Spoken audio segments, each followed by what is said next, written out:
Hello guys, નમસ્કાર. એમ તમે વિચાર કરતા હશે કે આજે સત્તુભાઈ શું બતાવે છે. અહીંયા તો પેલા ગરબા રમે છે, ડીજે વાજે છે અને ટ્રેક્ટર ઉપર કંઈ છે. તો તમને હું બતાવી દઈશ કે ટ્રેક્ટર ઉપર અને ડીજે પર શું કામ બધા રમી રહ્યા છે. અને આ છે સિટોડા સિટી. સિટોડા સિટીમાં મારા ભાઈ દીપકભાઈ એમ જ અમીએ ને આ ભાઈ મારા જૂના મિત્ર મળી ગયા છે. એમ જ આ ફોલોઅર્સ છે, મારો ફેન છે. તો બધા અમે મળીને અહીંયા ટ્રેક્ટર ઉપર મૂકેલા છે આપણે રાવણભાઈની આજે રાવણ દશેરો છે એટલે રાવણનું દહન કરવા અને ડીજે ઉપર બધા એમ જ આ યુવક મંડળ સિઠોડાનું તો બધા ભેગા થઈ અને રાવણ દહનની તૈયારીનો કાર્યક્રમ કરેલો છે. તો બધાને અહીંયા પછી આપણે રાખવું બ્લોગર મળી ગયા છે. તો એ પણ બ્લોગિંગ કરતા અને એમને મળીને મને પણ ખૂબ જ આનંદ થયો કે રાકેશભાઈ તમે પણ અહીંયા ભિલોડાથી છે. એટલે પછી અમે બધા અહીં ભેગા થઈને તો હું તમને કન્ટિન્યુ રહેજો અને પૂરો વિડીયો જોજો તો બધાને મજા આવશે. અને વિડીયો લાસ્ટ સુધી જોજો તો રાવણનું કઈ રીતે દહન કરે છે અહીં સિઠોડામાં. તો હું તમને બધી જ સ્ટેપ બાય સ્ટેપ બધાને બતાવીશ.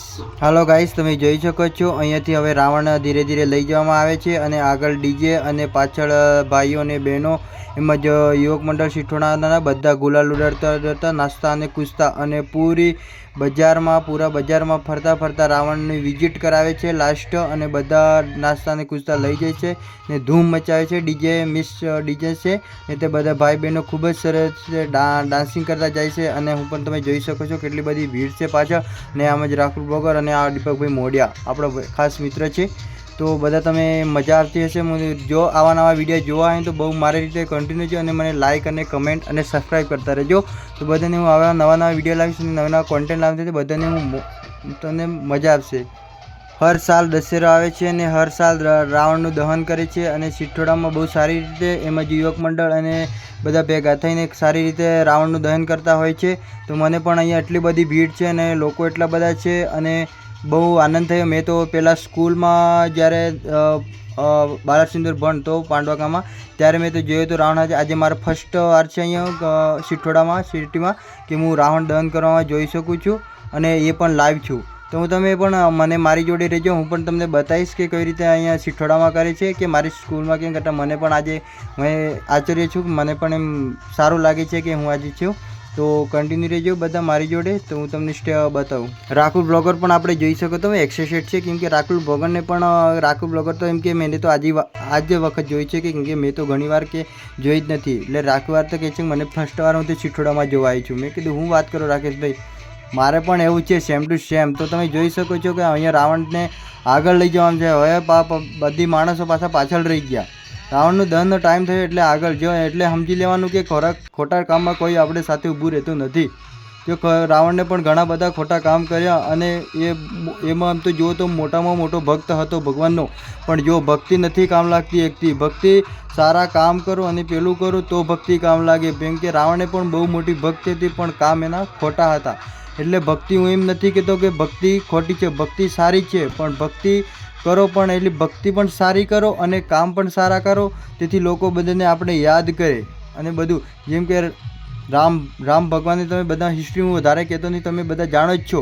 તેમજ રાવણની તમે બધું કીધું એટલે પછી આટલી બધી ભીડ છે તો રાવણને આગળ તરફ લઈ જવામાં આવે છે. તમે જોઈ શકો છો. હું તમને બતાવીશ કે રાવણનું દહન થઈ છે મસ્ત રીતે, બહુ ખૂબ સારી રીતે કરી છે. તો આટલી બધી ભીડ છે અહીં સિઠોડામાં, બહુ ભીડ અહીં પુલ પર આવી ગઈ છે સ્લીપર.